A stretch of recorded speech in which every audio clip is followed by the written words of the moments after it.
ಪರಿವರ್ತನೆ. ಗುರುರ್ಬ್ರಹ್ಮ ಗುರುರ್ವಿಷ್ಣು ಗುರುರ್ದೇವೋ ಮಹೇಶ್ವರಃ ಗುರುರ್ ಸಾಕ್ಷಾತ್ ಪರಬ್ರಹ್ಮ ತಸ್ಮೈ ಶ್ರೀ ಗುರವೇ ನಮಃ. ಅಧ್ಯಾಯ 17. ಶ್ರೀರಾಮಕೃಷ್ಣರನ್ನು ಕುರಿತ ಗಿರೀಶ್ಚಂದ್ರ ಘೋಷನ ನೆನಪುಗಳು. ಈ ಸಮಯದಲ್ಲಿ ನಾನು ವೈಷ್ಣವನಾಗಿದ್ದ ಓರ್ವ ಚಿತ್ರ ಕಲೆಕಾರನೊಂದಿಗೆ ಸ್ನೇಹ ಬೆಳೆಸಿದೆನು. ಅದು ನಿಜವೋ ಅಲ್ಲವೋ ನನಗೆ ತಿಳಿಯದು. ಆದರೆ ಅವನು ಒಂದು ದಿನ ನನಗೆ ಹೇಳಿದನು, ನಾನು ಪ್ರತಿದಿನವೂ ನನ್ನ ಪೂಜಾ ಮೂರ್ತಿಗೆ ಆಹಾರವನ್ನು ನೀಡುತ್ತೇನೆ ಮತ್ತು ಕೆಲವು ಸೂಚನೆ ಮತ್ತು ಸನ್ನೆಗಳಿಂದ ನಾನು ಅರಿತಿರುವುದೇನೆಂದರೆ ಅದು ನಾನು ನೀಡಿದುದನ್ನು ಸ್ವೀಕರಿಸುತ್ತದೆ. ಅಂತಹ ಅಪರೂಪವೂ ಮತ್ತು ಸೌಭಾಗ್ಯಕರವೂ ಎನ್ನಬಹುದಾದ ಘಟನೆಗಳು ಒಬ್ಬರ ಬದುಕಿನಲ್ಲಿ ನಡೆಯಬೇಕಾದರೆ ಅವರು ಗುರುವಿನಿಂದ ಅನುಗ್ರಹಿಸಲ್ಪಟ್ಟವರಾಗಿರಬೇಕು. ಇದನ್ನು ಕೇಳಿ ನನ್ನ ಮನಸ್ಸು ತಲ್ಲಣಕ್ಕೆ ಒಳಗಾಯಿತು. ನಾನು ಅವನಿಂದ ಬೀಳ್ಕೊಟ್ಟು ನನ್ನ ಕೊಠಡಿಗೆ ಹಿಂತಿರುಗಿ ಬಾಗಿಲನ್ನು ಮುಚ್ಚಿಕೊಂಡು ಒಳಗೆ ಕುಳಿತು ಅಳತೊಡಗಿದೆನು. ಇದಾದ 3 ದಿನಗಳ ನಂತರ ನಾನು 2 ರಸ್ತೆಗಳು ಅಡ್ಡ ಹಾಯುವ ಸ್ಥಳದಲ್ಲಿದ್ದ ನನ್ನ ಗೆಳೆಯರೊಬ್ಬರ ಮನೆಯ ಮುಂದಿನ ಮುಖಮಂಟಪದಲ್ಲಿ ಕುಳಿತಿದ್ದಾಗ ಶ್ರೀರಾಮಕೃಷ್ಣರು, ನಾರಾಯಣ್ ಮತ್ತು ಇನ್ನೂ ಕೆಲವರು ಭಕ್ತರೊಡಗೂಡಿ ನಿಧಾನವಾಗಿ ಬರುತ್ತಿರುವುದು ಗೋಚರಿಸಿತು. ನಾನು ನನ್ನ ದೃಷ್ಟಿಯನ್ನು ಅವರತ್ತ ಬೀರಿದ್ದೆನೋ ಇಲ್ಲವೋ ಅವರೇ ನನ್ನನ್ನು ಕಂಡು ವಂದಿಸಿದರು. ನಾನೂ ಪ್ರತಿವಂದನೆ ಮಾಡಿದೆನು. ನಂತರ ಅವರು ಹಾಗೆಯೇ ಮುಂದೆ ನಡೆದರು. ನನಗೆ ತಿಳಿದ ಮಟ್ಟಿಗೆ ಯಾವುದೇ ಸ್ಪಷ್ಟ ಕಾರಣವೂ ಇಲ್ಲದೆ ನನ್ನ ಮನಸ್ಸು ಅವರಿಗೆ ಒಲಿದು ನನ್ನ ಹೃದಯ ಮಿಡಿಯತೊಡಗಿತು. ಅವರು ಕೇವಲ ಒಂದಿಷ್ಟು ದೂರ ಮಾತ್ರವೇ ಹೋಗಿದ್ದರು. ಅವರನ್ನು ಹಿಂಬಾಲಿಸುವಂತೆ ನನ್ನೊಳಗೆ ಒತ್ತಡ ಹುಟ್ಟಿಕೊಂಡಿತು. ಆಗ ನನಗೆ ಸುಮ್ಮನೆ ಇರಲಾಗಲಿಲ್ಲ. ಅದೇನೋ ಈ ನಶ್ವರ ಬದುಕಿನ ಆಚೆಗಿನ ಆಕರ್ಷಣೆಯನ್ನು ಅವರಲ್ಲಿ ಗುರುತಿಸಿದೆನು. ಇಂತಹ ಒಂದು ಸಂದರ್ಭಕ್ಕೆಂದು ನಾನು ಈ ಹಿಂದೆ ಎಂದು ಸಿದ್ಧತೆ ಮಾಡಿಕೊಂಡಿದ್ದವನಲ್ಲ. ಅದೊಂದು ಅಘಟಿತ ಘಟನೆ. ಅದನ್ನು ಕುರಿತು ಮಾತುಗಳಲ್ಲಿ ವರ್ಣಿಸಲಾಗುವುದಿಲ್ಲ. ಅದೇ ಸಮಯಕ್ಕೆ ಸರಿಯಾಗಿ ಓರ್ವ ವ್ಯಕ್ತಿ ಶ್ರೀರಾಮಕೃಷ್ಣರಿಂದ ಒಂದು ಸಂದೇಶವನ್ನು ತಂದು ನನಗೆ ಹೇಳಿದರು. ಶ್ರೀರಾಮಕೃಷ್ಣರು ನಿಮ್ಮನ್ನು ಕರೆಯುತ್ತಿದ್ದಾರೆ. ನಾನು ಅವರಿದ್ದಲ್ಲಿಗೆ ಹೋದೆನು. ಶ್ರೀರಾಮಕೃಷ್ಣರು ಅಲ್ಲಿಂದ ಬಲರಾಮರ ಮನೆಗೆ ನಡೆದರು ಮತ್ತು ನಾನು ಅವರನ್ನು ಹಿಂಬಾಲಿಸಿದೆನು. ಬಲರಾಮ ಅನಾರೋಗ್ಯ ಪೀಡಿತರಂತೆ ಒಂದು ಹಾಸಿಗೆಯಲ್ಲಿ ಹೊರಗಿದ್ದರು.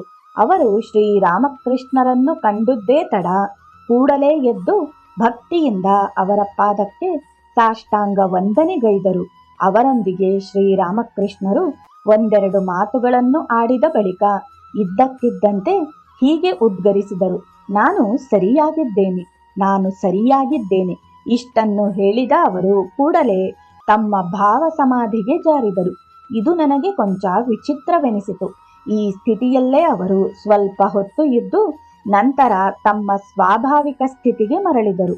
ನಂತರ ಅವರು ಹೀಗೆಂದು ಹೇಳಿದರು, ಇಲ್ಲ, ಇದು ನಟನೆಯಲ್ಲ. ಮತ್ತೊಮ್ಮೆ ಅವರು ಭಾವ ಸಮಾಧಿಗೆ ಒಳಗಾಗಿ ಸ್ವಲ್ಪ ಸಮಯ ಮುಂದುವರೆದು ಮತ್ತೆ ತಮ್ಮ ಯಥಾಸ್ಥಿತಿಗೆ ಮರಳಿದರು. ನಾನು ಕೇಳಿದೆನು, ಗುರು ಎಂದರೆ ಏನು? ಅವರು ಉತ್ತರಿಸಿದರು, ಗುರು ಎಂದರೆ ಏನೆಂದು ತಿಳಿದಿರುವಿರಿ? ಅವರು ವಿವಾಹ ಕುದುರಿಸುವ ಮಧ್ಯವರ್ತಿ ಇದ್ದಂತೆ, ವಧು ಮತ್ತು ವರನನ್ನು ಒಂದು ಮಾಡುವವರು. ಹಾಗೆಯೇ ಗುರುವು ಒಬ್ಬ ವ್ಯಕ್ತಿಯನ್ನು ಸಿದ್ಧಗೊಳಿಸಿ ಅವನ ಆತ್ಮವು ಪರಮಾತ್ಮನಲ್ಲಿ ಒಂದಾಗುವ ಮಾರ್ಗವನ್ನು ತೋರುವವನು. ನಿಜವಾಗಿಯೂ ಅವರು ಮದುವೆ ಮಾಡಿಸುವ ದಲ್ಲಾಳಿ ಎಂಬ ಪದವನ್ನು ಬಳಸಲಿಲ್ಲವಷ್ಟೇ. ಆದರೆ ಅವರು ಬಳಸಿದ ಗ್ರಾಮ್ಯ ನುಡಿಗಟ್ಟು ತೀವ್ರ ಪರಿಣಾಮವನ್ನುಂಟು ಮಾಡಿತ್ತು. ನಂತರ ಅವರು ಹೇಳಿದರು, ನೀವು ಚಿಂತಿಸುವ ಅಗತ್ಯವಿಲ್ಲ. ನಿಮ್ಮ ಗುರುವು ಈಗಾಗಲೇ ಆಯ್ಕೆಯಾಗಿದ್ದಾರೆ. ನಾನು ಕೇಳಿದೆ, ಮಂತ್ರ ಎಂದರೇನು? ಅವರು ಉತ್ತರಿಸಿದರು, ಅದು ದೇವರ ಹೆಸರು.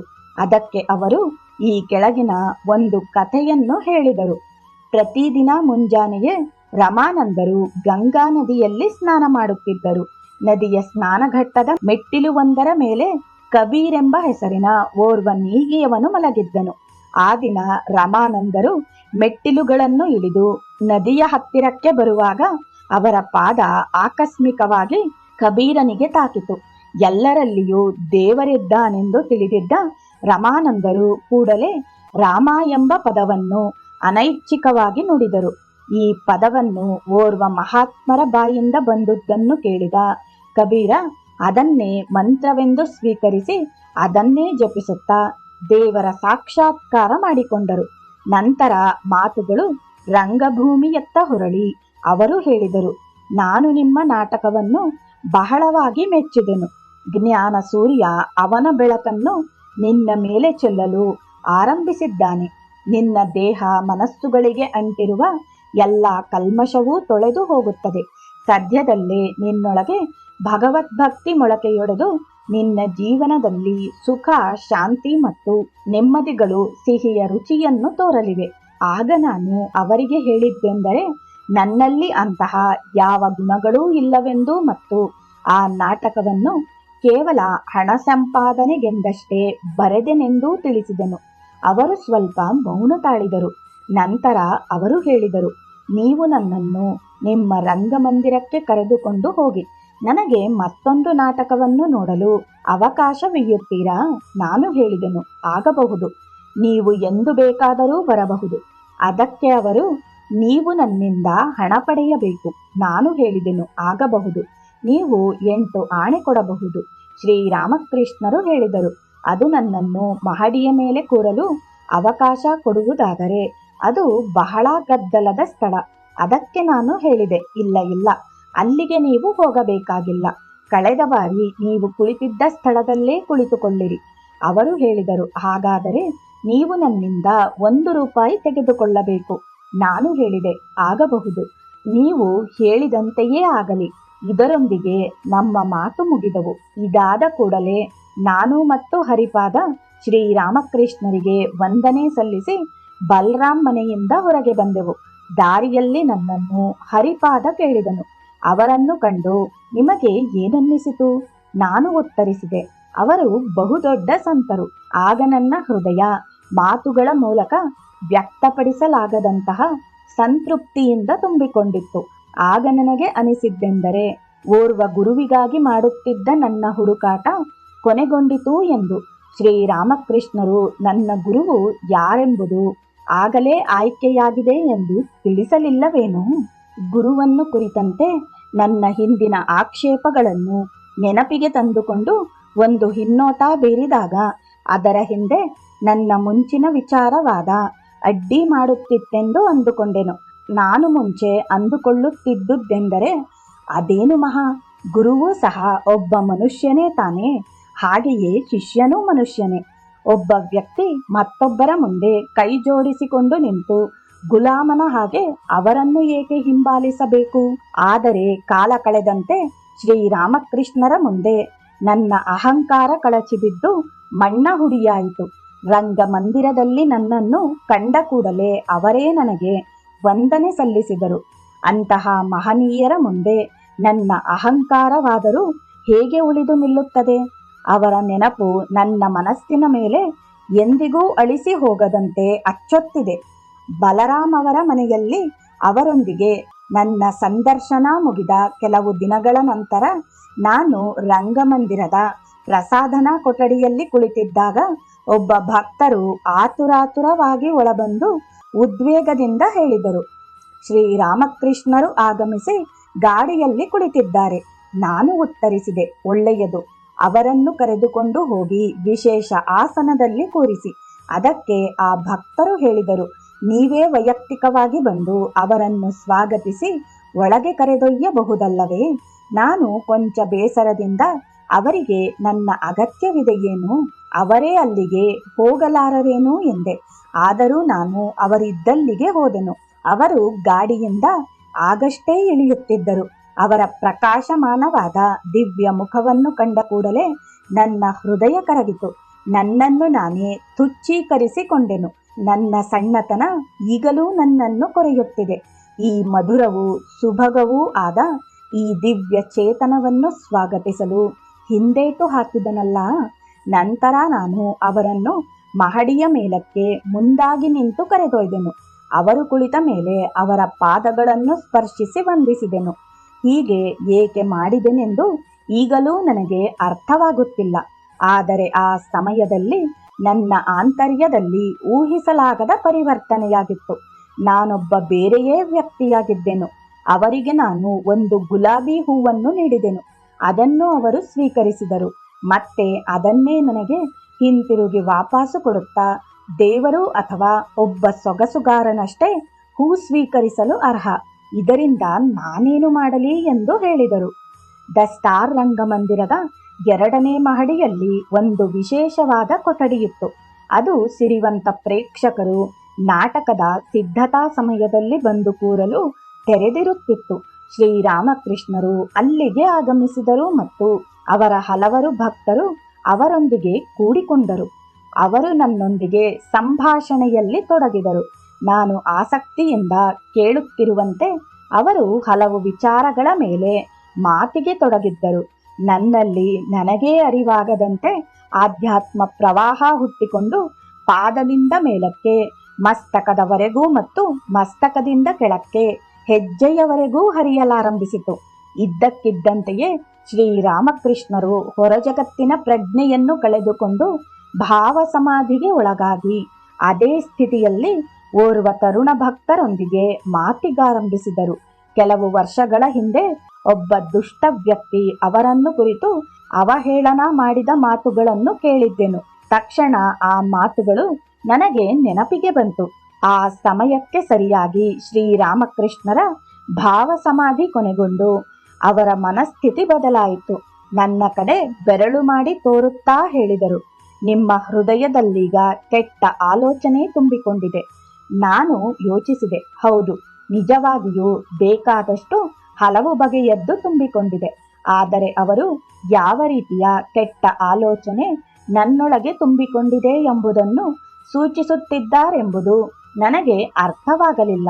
ನಾನು ಕೇಳಿದೆನು, ನಾನು ಅದರಿಂದ ಹೇಗೆ ಮುಕ್ತನಾಗುವುದು? ಶ್ರೀರಾಮಕೃಷ್ಣರು ಹೇಳಿದರು, ಶ್ರದ್ಧೆ ಇಟ್ಟುಕೋ ಅಷ್ಟೆ. ಕಾಲ ಉರುಳಿತು. ಒಂದು ದಿನ ಮಧ್ಯಾಹ್ನ ನಾನು ರಂಗಮಂದಿರಕ್ಕೆ ಹೋದಾಗ ನನ್ನ ಮೇಜಿನ ಮೇಲೆ ಸುದ್ದಿಯೊಂದನ್ನು ಒಳಗೊಂಡ ಕಾಗದವಿತ್ತು. ಅದರಲ್ಲಿ ಶ್ರೀರಾಮಕೃಷ್ಣರು ಕೋಲ್ಕತ್ತೆಯ ಮಧುರಾಯ್ ಗಯದಲ್ಲಿದ್ದ ರಾಮಚಂದ್ರ ದತ್ತ ಅವರ ಮನೆಗೆ ಹೋಗುತ್ತಿರುವುದಾಗಿ ಬರೆದಿತ್ತು. ಆ ಸೂಚನೆಯನ್ನು ಓದಿಕೊಂಡ ಕೂಡಲೇ ನನ್ನ ಹೃದಯದಲ್ಲಿ ಅಂದು ನಮ್ಮ ಮನೆಯ ಸಮೀಪದ ನನ್ನ ಸ್ನೇಹಿತರ ಮನೆಯ ಮುಖಮಂಟಪದಲ್ಲಿ ಕುಳಿತು ಶ್ರೀರಾಮಕೃಷ್ಣರು ಬರುತ್ತಿದ್ದುದನ್ನು ಕಂಡು ಅವರನ್ನು ಕಾಣಬೇಕೆಂಬ ಒತ್ತಡಕ್ಕೆ ಹೇಗೆ ಒಳಗಾದೆನೋ ಅಂತಹುದೇ ಒತ್ತಡಕ್ಕೆ ಈಗಲೂ ಒಳಗಾದೆನು. ಆಗ ನನ್ನಲ್ಲಿ ಅವರನ್ನು ಕಾಣಬೇಕೆಂಬ ತವಕ ಹೆಚ್ಚಾಯಿತು. ಆದರೆ ನನ್ನೊಳಗೆ ಪ್ರಶ್ನೆಗಳು ಎದ್ದವು. ಆಹ್ವಾನವಿಲ್ಲದೆ ನನಗೆ ಪರಿಚಯವಿಲ್ಲದವರ ಮನೆಗೆ ಹೋಗುವುದು ಸರಿಯೇ? ಆದರೆ ಅದೃಶ್ಯ ಹಗ್ಗವೊಂದು ನನ್ನನ್ನು ಆ ಕಡೆಗೇ ಎಳೆಯುತ್ತಿತ್ತು. ನಾನು ಹೋಗಲೇಬೇಕಾಯಿತು. ಅನಂತಬಾಬು ಅವರ ಮಾರುಕಟ್ಟೆಯವರೆಗೂ ಹೋಗಿ ಅಲ್ಲಿ ನಿಂತುಕೊಂಡೆನು. ಮತ್ತೆ ಆಲೋಚಿಸಿದೆನು, ಕೂಡದು, ನಾನು ಹೋಗಕೂಡದು. ಆದರೆ ನಾನು ಆ ಸೆಳೆತಕ್ಕೆ ಸಿಕ್ಕಿಕೊಂಡಿದ್ದು ಅಸಹಾಯಕನಾಗಿದ್ದೆ. 4 ಹೆಜ್ಜೆ ಮುಂದೆ ಹೋಗುವುದು, ನಂತರ ನಿಲ್ಲುವುದು. ರಾಮಚಂದ್ರ ಅವರ ಮನೆಯ ಹತ್ತಿರಕ್ಕೆ ಹೋದಾಗಲೂ ನನ್ನಲ್ಲಿ ಅದೇನೋ ಅಂಜಿಕೆ. ಕೊನೆಗೆ ಅವರ ಮನೆಯ ಮುಂಭಾಗಕ್ಕೆ ಕಾಲಿಟ್ಟೆನು. ರಾಮಚಂದ್ರ ಅವರು ಅಲ್ಲಿಯೇ ಕುಳಿತಿದ್ದು ನನ್ನನ್ನು ಒಳಕ್ಕೆ ಬರಮಾಡಿಕೊಂಡರು. ಮನೆಯ ಪಡಸಾಲೆಯಲ್ಲಿ ಭಾವಪರವಶರಾಗಿ ಶ್ರೀರಾಮಕೃಷ್ಣರು ನರ್ತಿಸುತ್ತಿದ್ದರು. ಮೃದಂಗದ ತಾಳಕ್ಕೆ ತಕ್ಕಂತೆ ಹಾಡುವುದೂ ಸಾಗಿದ್ದು, ಕೆಲವು ಭಕ್ತರು ಶ್ರೀರಾಮಕೃಷ್ಣರನ್ನು ಸುತ್ತುವರೆದು ವೃತ್ತಾಕಾರದಲ್ಲಿ ಕುಣಿಯುತ್ತಿದ್ದರು. ಆ ಹಾಡಿನ ನುಡಿಗಳೆಂದರೆ ಗೌರಾಂಗನ ಹೃದಯದಲ್ಲಿ ಹುಟ್ಟಿಕೊಂಡ ಭಗವತ್ ಪ್ರೇಮದ ನದಿಯಲ್ಲ, ಭಗವತ್ ಪ್ರೇಮದ ನದಿಯ ಅಲೆಗಳ ಹೊಡೆತಕ್ಕೆ ನಾದಿಯ ತತ್ತರಿಸುತ್ತಿದೆ. ಆಗ ಆ ಮನೆಯ ಪಡಸಾಲೆ ದಿವ್ಯಾನಂದದ ಸಾಗರವಾಗಿತ್ತು. ನನ್ನ ಕಣ್ಣುಗಳಲ್ಲಿ ನೀರು ತುಂಬಿಕೊಂಡಿತು. ಶ್ರೀರಾಮಕೃಷ್ಣರು ತಕ್ಷಣ ನಿಂತುಕೊಂಡರು. ಭಾವ ಸಮಾಧಿಯಲ್ಲಿರುವಂತೆಯೇ ಅಲ್ಲಿದ್ದ ಭಕ್ತರೆಲ್ಲರೂ ಅವರ ಪಾದಕ್ಕೆ ವಂದಿಸಿ ಪಾದ ಧೂಳಿಯನ್ನು ಸ್ವೀಕರಿಸತೊಡಗಿದರು. ನನಗೂ ಹಾಗೇ ಮಾಡಲು ಆಸೆಯೇ, ಆದರೆ ನನಗೆ ನಾಚಿಕೆ.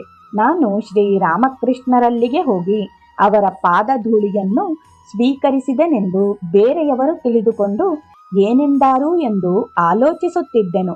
ನನ್ನ ಮನಸ್ಸಿನಲ್ಲಿ ಈ ಆಲೋಚನೆ ಮೂಡಿ ಹಾಯ್ದದ್ದೇ ತಡ.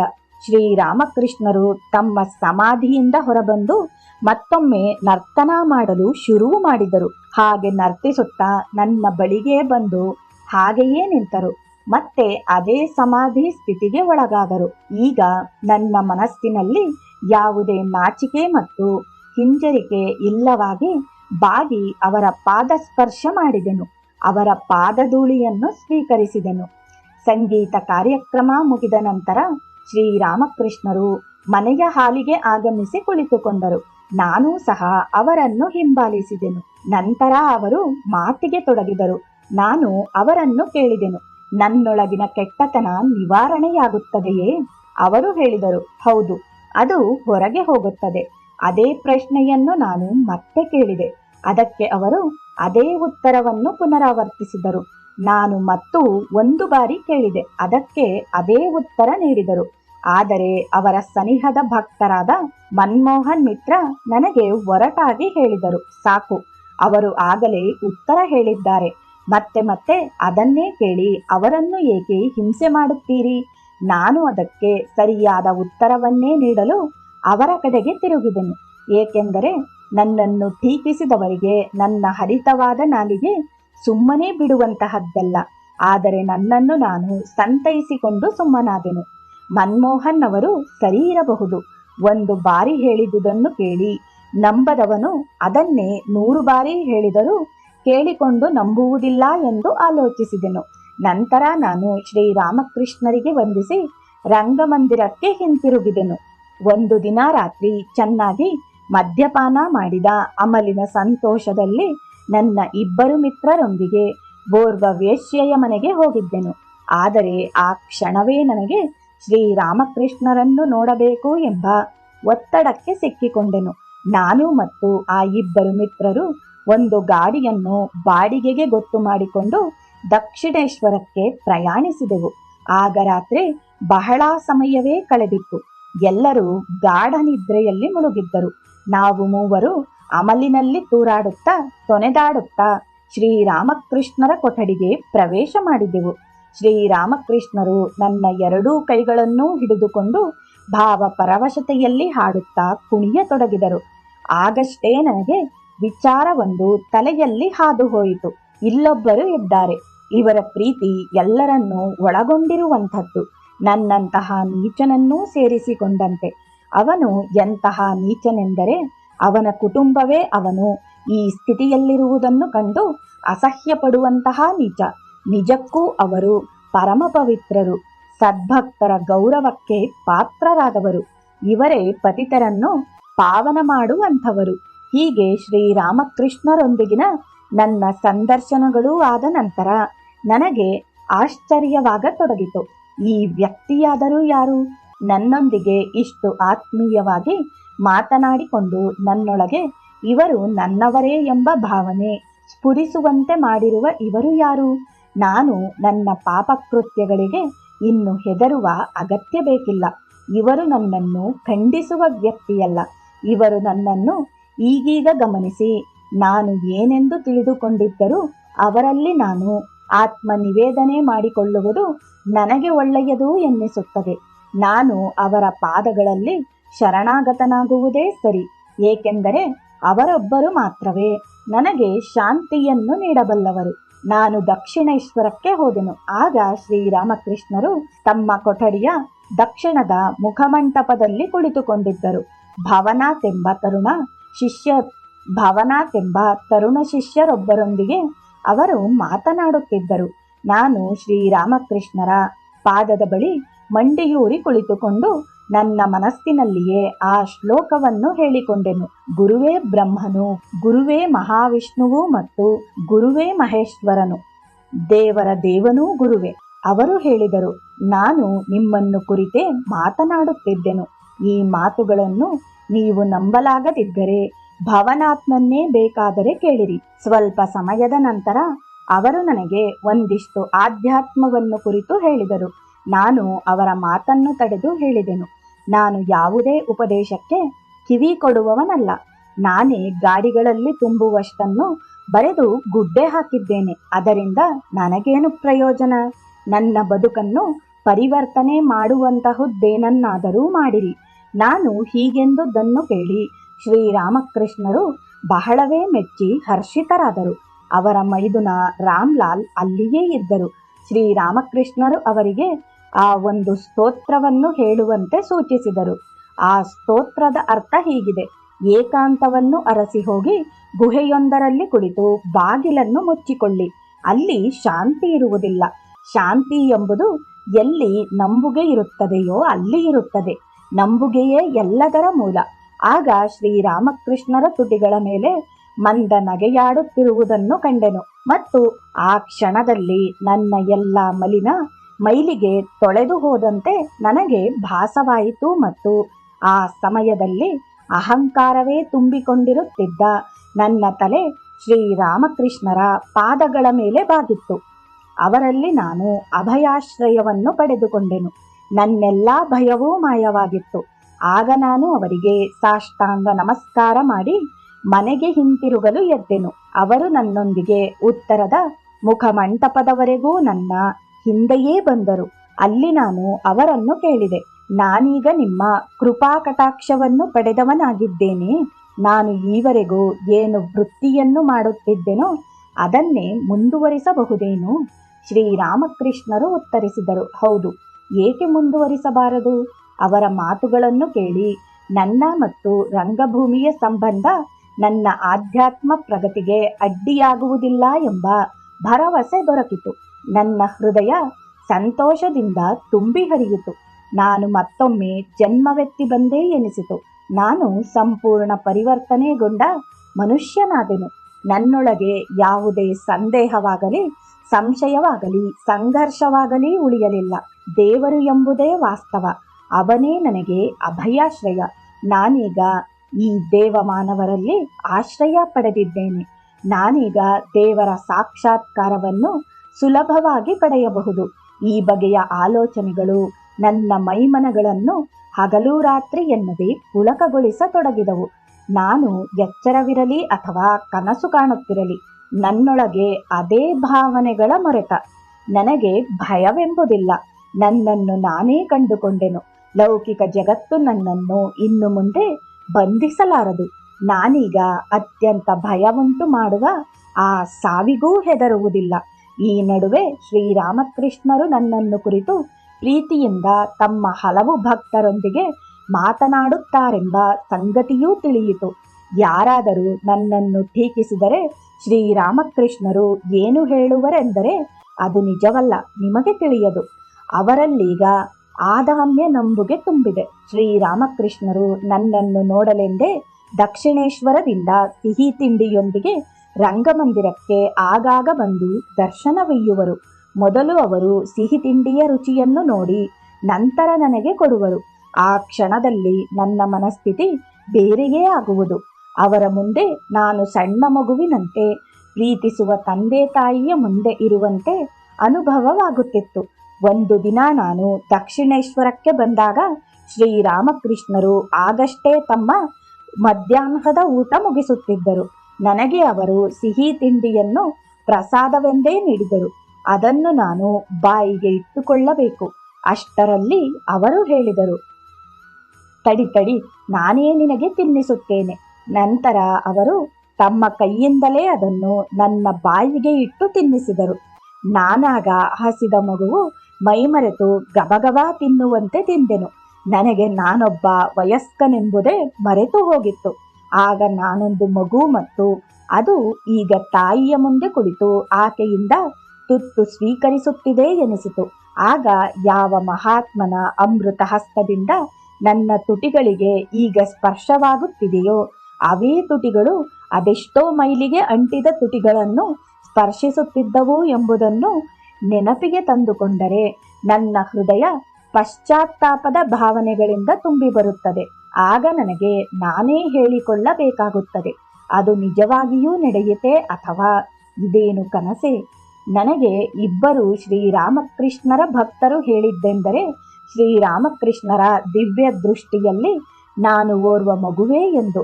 ನಾನು ಅವರೊಂದಿಗೆ ನಂತರ ಇದ್ದಾಗಲೆಲ್ಲ ನಾನು ಅವರ ಮುಂದೆ ಮಗುವಿನಂತೆಯೇ ಆಗುತ್ತಿದ್ದೆನು.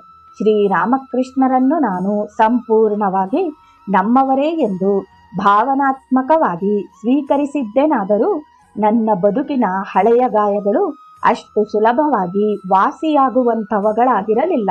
ಒಂದು ದಿನ ನಾನು ಪಾನಮತ್ತನಾಗಿ ಅವರನ್ನು ಅತ್ಯಂತ ಹೀನ ಪದಗಳನ್ನು ಬಳಸಿ ಹೀಯಗಳೆದಿದ್ದೆನು. ಶ್ರೀರಾಮಕೃಷ್ಣರ ಭಕ್ತರೆಲ್ಲರೂ ಇದರಿಂದ ಅತ್ಯಂತ ನೊಂದು ಉದ್ವೇಗಗೊಂಡು ನನ್ನನ್ನು ಶಿಕ್ಷಿಸಲು ಮುಂದಾಗಿದ್ದರು. ಅವರನ್ನು ಶ್ರೀರಾಮಕೃಷ್ಣರೇ ನಿಯಂತ್ರಿಸುತ್ತಿದ್ದರು. ನನ್ನ ಬಾಯಿಂದ ಹೊಲಸು ಮಾತುಗಳು ಪ್ರವಾಹದೋಪಾದಿಯಲ್ಲಿ ಉದುರಿದ್ದೇ ಉದುರಿದ್ದು. ಶ್ರೀರಾಮಕೃಷ್ಣರು ಮೌನ ತಾಳಿ ಸುಮ್ಮನಾಗಿ ನಂತರ ಹಾಗೆಯೇ ದಕ್ಷಿಣೇಶ್ವರಕ್ಕೆ ಹಿಂದಿರುಗಿದರು. ನನ್ನಲ್ಲಿ ಇಂತಿಷ್ಟು ಪಶ್ಚಾತ್ತಾಪವಾಗಿರಲಿಲ್ಲ. ಹೇಗೆ ದಾರಿ ತಪ್ಪಿದ ಮಗನು ನನ್ನ ತಂದೆಯನ್ನು ಕುರಿತು ಕೆಟ್ಟದಾಗಿ ನುಡಿದು ನಡೆದುಕೊಳ್ಳುತ್ತಾನೋ ಹಾಗೆಯೇ ನಾನೂ ಸಹ ಅದರಿಂದ ಅನುಭವಿಸಬೇಕಾದ ಶಿಕ್ಷೆಯ ಅರಿವಿಲ್ಲದೆಯೇ ಶ್ರೀರಾಮಕೃಷ್ಣರನ್ನು ಹಳಿದಿದ್ದೆನು. ಇದಾದ ಬಳಿಕ ಬಹುಬೇಗನೆ ಈ ಘಟನೆ ಮಾತನಾಡುವವರ ಬಾಯಿಗೆ ವಸ್ತುವಾಯಿತು ಮತ್ತು ಅನಂತರವೇ ನನಗೆ ನನ್ನ ತಪ್ಪಿನ ಅರಿವು ಉಂಟಾಗತೊಡಗಿತು. ಆದರೂ ನನಗೆ ಅವರು ನನ್ನ ಮೇಲಿಟ್ಟಿದ್ದ ಪ್ರೀತಿಯಲ್ಲಿ ಸಂಪೂರ್ಣ ವಿಶ್ವಾಸವಿತ್ತು ಮತ್ತು ಆ ಪ್ರೀತಿ ಅಪರಿಮಿತವಾದುದು ಎಂದು ನಾನು ತಿಳಿದಿದ್ದು ಅವರು ನನ್ನನ್ನು ಎಂದಿಗೂ ಕೈ ಬಿಡುವವರಲ್ಲ ಎಂಬುದರ ಅರಿವೂ ಸಹ ನನಗಿತ್ತು. ಶ್ರೀರಾಮಕೃಷ್ಣರ ಅನೇಕ ಭಕ್ತರಿಗೆ ಆಶ್ಚರ್ಯವುಂಟು ಮಾಡುತ್ತಿದ್ದ ಸಂಗತಿ ಎಂದರೆ ಅವರು ಹೇಗೆ ತಾನೇ ನನ್ನ ಎಲ್ಲ ಕೆಟ್ಟ ಚಾಳಿಯನ್ನು ಸಹಿಸಿಕೊಳ್ಳುತ್ತಿದ್ದಾರೆಂಬುದು ಮತ್ತು ಅವರ ನನ್ನೊಂದಿಗಿನ ಎಲ್ಲ ಸಂಬಂಧಗಳನ್ನು ಕಡಿದುಕೊಳ್ಳುವಂತೆಯೂ ಅವರಿಗೆ ಆ ಭಕ್ತರು ಸಲಹೆ ನೀಡುತ್ತಿದ್ದರು. ರಾಮಚಂದ್ರ ದತ್ತ ಅವರು ಮಾತ್ರ ನನ್ನ ಪರವಾಗಿ ಶ್ರೀರಾಮಕೃಷ್ಣರೊಂದಿಗೆ ಹೇಳಿದ್ದೆಂದರೆ, ಸ್ವಾಮಿ, ಆತ ನಿಮ್ಮನ್ನು ಬೈಗುಳದ ಮಂತ್ರಗಳಿಂದ ಪೂಜಿಸುತ್ತಿದ್ದಾನೆ. ಅದು ಅವನ ಸ್ವಭಾವ. ಕಾಳಿಯ ಸರ್ಪವು ಕೃಷ್ಣ ಪರಮಾತ್ಮನನ್ನು ಕುರಿತು ಹೇಳಿದ್ದೆಂದರೆ, ನನಗೆ ನೀನು ವಿಷವನ್ನು ದಯಪಾಲಿಸಿದ್ದರಿಂದ ನಾನು ಹೇಗೆ ತಾನೇ ನಿನಗೆ ಅಮೃತವನ್ನು ಅರ್ಪಿಸಲಿ. ಅದಕ್ಕೆ ಶ್ರೀರಾಮಕೃಷ್ಣರು ಹೇಳಿದರು, ಈಗ ರಾಮ ಏನು ಹೇಳಿದರೆಂದು ಕೇಳಿಸಿಕೊಳ್ಳಿ. ಆದರೆ ಅಲ್ಲಿದ್ದವರೆಲ್ಲರೂ ನನ್ನನ್ನು ಹೀಯಗಳೆಯುವುದನ್ನು ಮುಂದುವರೆಸಿದಾಗ ಶ್ರೀರಾಮಕೃಷ್ಣರು ಹಠಾತ್ತನೆ ಹೇಳಿದರು, ಈಗ ನನಗೆ ಒಂದು ಗಾಡಿಯನ್ನು ಕರೆತನ್ನಿ. ಆಗಲೇ ಹೋಗಿ ಗಿರೀಶ್ನನ್ನು ನಾನು ನೋಡಬೇಕಾಗಿದೆ. ಬಳಿಕ ನನ್ನ ಅತ್ಯಂತ ಪ್ರೀತಿಯ ಆಧ್ಯಾತ್ಮಿಕ ತಂದೆ ನನ್ನ ಮನೆಗೆ ಬಂದು ನನ್ನನ್ನು ಆಶೀರ್ವದಿಸಿದರು. ಹೀಗೆ ದಿನಗಳು ಉರುಳಿದಂತೆ ಪ್ರೀತಿಯ ಆತ್ಮವೇ ಆಗಿದ್ದ ಶ್ರೀರಾಮಕೃಷ್ಣರ ವಿಚಾರವಾಗಿ ನಾನು ನಡೆದುಕೊಂಡು ಬಂದ ಪರಿಯನ್ನು ನೆನೆದು ಬಹಳವೇ ಪಶ್ಚಾತ್ತಾಪಕ್ಕೆ ಒಳಗಾದೆನು. ಅವರ ಇತರ ಭಕ್ತರು ಅವರನ್ನು ಪೂಜಿಸಿ ಆರಾಧಿಸುವ ಬಗೆಯನ್ನು ಕಂಡು ನಾನು ನನ್ನನ್ನೇ ದೂಷಿಸಿಕೊಂಡೆನು. ನಾನು ಈ ಬಗೆಯ ಚಿಂತನೆಯಿಂದ ಉಂಟಾದ ದುಃಖದಲ್ಲಿ ಮುಳುಗಿದಾಗ ಅವರು ಹೇಳಿದರು, ಗಿರೀಶ್ ಘೋಷ್, ನೀವು ಚಿಂತಿಸಬೇಕಿಲ್ಲ. ನೀವು ಪರಿವರ್ತಿತರಾಗುವುದನ್ನು ಕಂಡು ಜನರು ಚಕಿತಗೊಳ್ಳುತ್ತಾರೆ. ಬಾಲ್ಯದ ದಿನಗಳಿಂದಲೂ ನನಗೆ ಅಂಟಿದ್ದ ಸ್ವಭಾವವೆಂದರೆ ಯಾವುದನ್ನು ಮಾಡಕೂಡದೆಂದು ವಿಧಿಸುತ್ತಾರೋ ಅದನ್ನು ಮಾಡಿಯೇ ತೀರುವ ಚಾಳಿ. ಆದರೆ ಶ್ರೀರಾಮಕೃಷ್ಣರು ಮಾತ್ರ ಅನನ್ಯ ಗುರು ಮತ್ತು ಬೋಧಕರು. ಅವರು ಒಂದೇ ಒಂದು ಕ್ಷಣಕ್ಕಾದರೂ ನನ್ನನ್ನು ನಿಯಂತ್ರಿಸಲಿಲ್ಲ. ಅದು ನನ್ನ ಜೀವನದಲ್ಲಿ ಪವಾಡ ಸದೃಶವಾಗಿ ಕೆಲಸ ಮಾಡಿತು. ಯಾವಾಗಲೇ ಆಗಲಿ ನನ್ನೊಳಗೆ ಕಾಮುಕ ಭಾವನೆಗಳು ತಲೆಗೆತ್ತಿದರೆ ಸಾಕು, ಅವರ ನೆನಪಿನಿಂದ ಅವು ಆ ಕ್ಷಣ ಮಾಯವಾಗುತ್ತಿದ್ದವು. ಪರಬ್ರಹ್ಮ ಮತ್ತು ಆದಿಶಕ್ತಿಯ ಮುಂದೆ ನನ್ನ ತಲೆ ಬಾಗುತ್ತಿತ್ತು. ಆಗ ನನ್ನ ಮನೋಭೂಮಿಕೆಯಲ್ಲಿ ಶ್ರೀರಾಮಕೃಷ್ಣರ ಮೂರ್ತಿಯ ಚಿತ್ರ ಮೂಡುತ್ತಿತ್ತು. ಲೌಕಿಕ ಜನರನ್ನು ಅಧೋಗತಿಗೆ ಒಯ್ಯುವ ಕ್ರಿಯೆ ಮತ್ತು ಮಾತುಗಳ ಹಿಂದೆ ನನಗೆ ದೇವರ ಲೀಲಾ ವಿನೋದವೇ ಕಾಣಬರುತ್ತಿತ್ತು. ಮತ್ತೆ ಯಾವಾಗಲಾದರೊಮ್ಮೆ ನನ್ನ ಸುಳ್ಳು ಹೇಳುವ ಚಾಳಿ ನಡೆದೇ ಇತ್ತು. ಸತ್ಯಸಂಧತೆಯ ವಿಚಾರವಾಗಿ ಶ್ರೀರಾಮಕೃಷ್ಣರು ತುಂಬ ಕಟ್ಟುನಿಟ್ಟಿನವರಾಗಿದ್ದರು. ತಮಾಷೆಗಾಗಿಯೂ ಜನರು ಸುಳ್ಳು ನುಡಿಯುವುದನ್ನು ಅವರು ಇಷ್ಟಪಡುತ್ತಿರಲಿಲ್ಲ. ಆದರೂ ನಾನು ನನ್ನ ತಪ್ಪನ್ನು ಅವರಿಗೆ ನಿವೇದಿಸಿಕೊಂಡು ಮುಂದೆ ನಿಂತಾಗ ಅವರು ಹೇಳುತ್ತಿದ್ದರು, ನೀನು ಚಿಂತಿಸುವ ಅಗತ್ಯವಿಲ್ಲ. ನನ್ನಂತೆಯೇ ನೀವು ಕೂಡ ಸತ್ಯ ಮತ್ತು ಸುಳ್ಳನ್ನು ಮೀರಿದವರು. ಇದಾದ ತರುವಾಯ ಹೇಗಾಯಿತೆಂದರೆ, ಸುಳ್ಳು ಹೇಳುವ ವಿಚಾರ ನನ್ನೊಳಗೆ ತಲೆ ಎತ್ತಿದರಾಯಿತು. ಶ್ರೀರಾಮಕೃಷ್ಣರ ಮೂರ್ತಿ ನನ್ನ ಮುಂದೆ ಕಾಣಿಸಿಕೊಂಡು ಸುಳ್ಳು ನನ್ನ ತುಟಿಗಳನ್ನು ದಾಟಿ ಹೊರಬರುತ್ತಿರಲಿಲ್ಲ. ಶ್ರೀರಾಮಕೃಷ್ಣರು ನನ್ನ ಹೃದಯವನ್ನು ಸಂಪೂರ್ಣವಾಗಿ ಅವರ ವಶಾವರ್ತಿಯನ್ನಾಗಿ ಮಾಡಿಕೊಂಡು ಅದನ್ನು ಅವರ ಪ್ರೀತಿಯಿಂದ ಬಂಧಿಸಿದ್ದರು. ಆದರೆ ಅವರ ಪ್ರೀತಿಯನ್ನು ಈ ಲೋಕದ ಯಾವುದೇ ಅಳತೆ ಮಾಡುವ ಮಾಪಕದಿಂದ ಅಳೆಯಲಾಗುತ್ತಿರಲಿಲ್ಲ. ನನ್ನಲ್ಲಿ ಏನಾದರೂ ಸದ್ಗುಣಗಳು ಹುಟ್ಟಿಕೊಂಡಿದ್ದರೆ ಅವುಗಳು ನಾನು ಸ್ವಪ್ರಯತ್ನದಿಂದ ಗಳಿಸಿದಂಥವುಗಳಾಗಿರಲಿಲ್ಲ. ಬದಲಾಗಿ ಅವು ಶ್ರೀರಾಮಕೃಷ್ಣರ ಅನುಗ್ರಹದಿಂದ ಲಭ್ಯವಾದವುಗಳಾಗಿದ್ದವು. ನನ್ನ ಎಲ್ಲ ಪಾಪಗಳನ್ನೂ ಒಪ್ಪಿಕೊಂಡು ನನ್ನ ಆತ್ಮಕ್ಕೆ ಮುಕ್ತಿ ಒದಗುವಂತೆ ಮಾಡಿದವರು ಅವರು. ಅವರ ಭಕ್ತರಲ್ಲಿ ಯಾರಾದರೊಬ್ಬರು ಪಾಪ ಮತ್ತು ಪಾಪ ಪ್ರಜ್ಞೆಯನ್ನು ಕುರಿತು ಮಾತಿಗೆ ತೊಡಗಿದರೆ ಸಾಕು, ಅವರು ಅದನ್ನು ನಿಲ್ಲಿಸಿ ಪಾಪವನ್ನು ಕುರಿತು ಮಾತೇಕೆ? ಯಾರು ಪುನಃ ಪುನಃ ನಾನೊಂದು ಹುಳು ಎಂದುಕೊಳ್ಳುತ್ತಾರೋ ಅವರು ಹುಳುವೇ ಆಗುತ್ತಾರೆ. ಯಾರು ನಾನು ಮುಕ್ತ ಎಂದು ಹೇಳಿಕೊಳ್ಳುತ್ತಾರೋ ಅವರು ಮುಕ್ತರೇ ಆಗುತ್ತಾರೆ. ಯಾವಾಗಲೂ ಗುಣಾತ್ಮಕವಾಗಿ ಚಿಂತಿಸಿ ವರ್ತಿಸತೊಡಗಿದರೆ ನೀವು ಮುಕ್ತರೇ ಆಗುತ್ತೀರಿ ಮತ್ತು ಪಾಪವೆಂಬುದು ನಿಮಗೆ ಅಂಟಿಕೊಳ್ಳುವುದಿಲ್ಲ. ಗುರುವೆಂಬ ನುಡಿಯ ಸಾಂಕೇತಿಕ ಅರ್ಥ ನನಗೆ ಕ್ರಮೇಣ ಹೊಳೆಯತೊಡಗಿತು.